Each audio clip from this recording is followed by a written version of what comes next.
Cihana nenas a rîvekên goştxwar.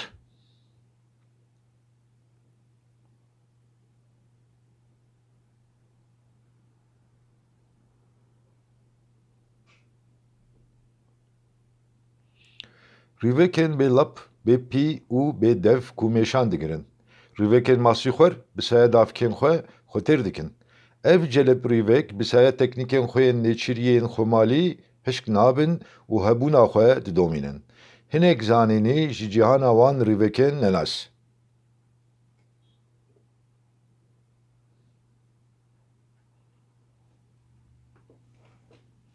Endeziyaran ji pelên rîveka meşxwer ku bi saniyeyan xwe dadidin îlhamê girtin û mîkrolensên ku gelekî zû şekil diguherînin îcat kirin.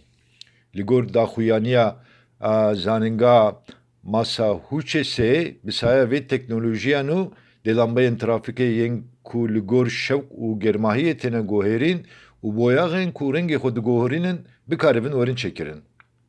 Rîveka meşxwer xwediyê pelên şikevkî ye û goştxwar e.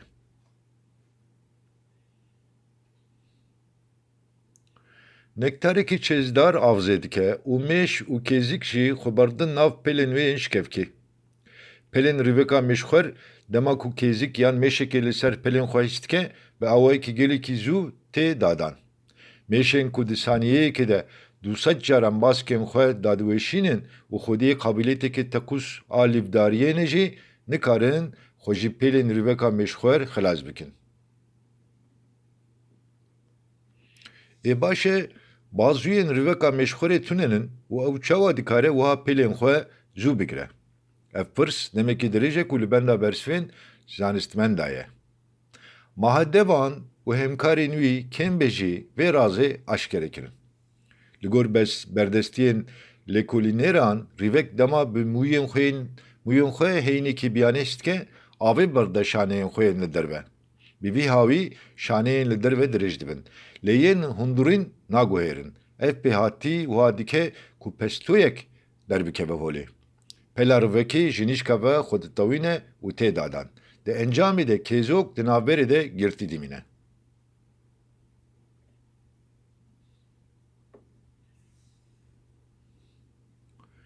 Ji bilî rîveka meşxwer gelek rîvekên din ên goştxwer jî hene. Ev celeb rîvek aglebî li erdên ku ji hêla adanê ve qasîn dijîn û xwe bi mêş û kêzikên biçûk xwedî dikin. Nepenthez jî rîvekek goştxwer e, nava wê ava hezmê tijî ye û xwediyê davkên ku dişibin süreheyê ye. Kêzokên ku ji zemîna wê ya şemitokî dişemitin, di nav ava wê de difetisin.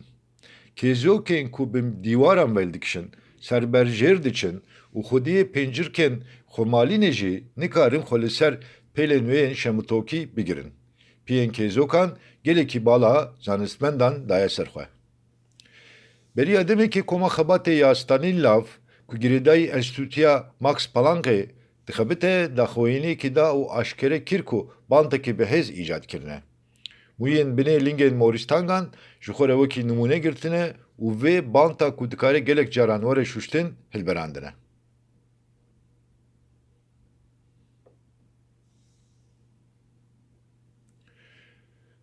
Bi sporê Morîstangan Profesör Bert û hemkarên wî ji bo ku fam bikin ka Morîstang çawa li ser pelên şemitok yên rîvekan birêve diçin, li ser Morîstangên honanker hinek toqlînan pêkanîne.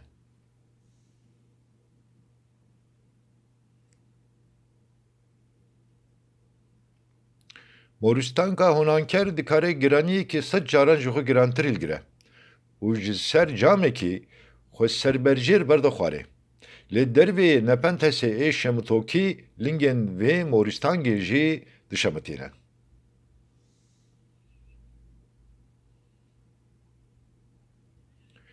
Rîveka nepentesê xwediyê davkên avî ê hezmê ne û kêzokên ku dişemitin tereyê nava ava wê dibin.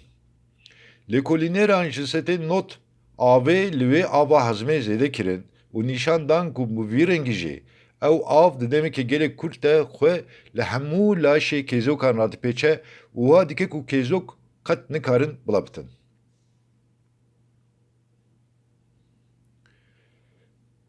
Stanislav Gor beriya çend salan li ser rîveka Nepentesê beşdarî lêkolînekê bû. Li gor lêkolîna ku di Journal of Experimentalê de hatiye weşandin, nava Nepentesê ji du tebaqeyên rûkirî pêk tê, ku ew dişibe mûmê. Tebaqeya jorîn xwe li lingên kêzokê radipêçe ku xwediyê perçên mîkroskopîk in. Tebaqeya jêrîn jî wiha dike ku kêzik nema dikare xwe bi cihekî ve bigire.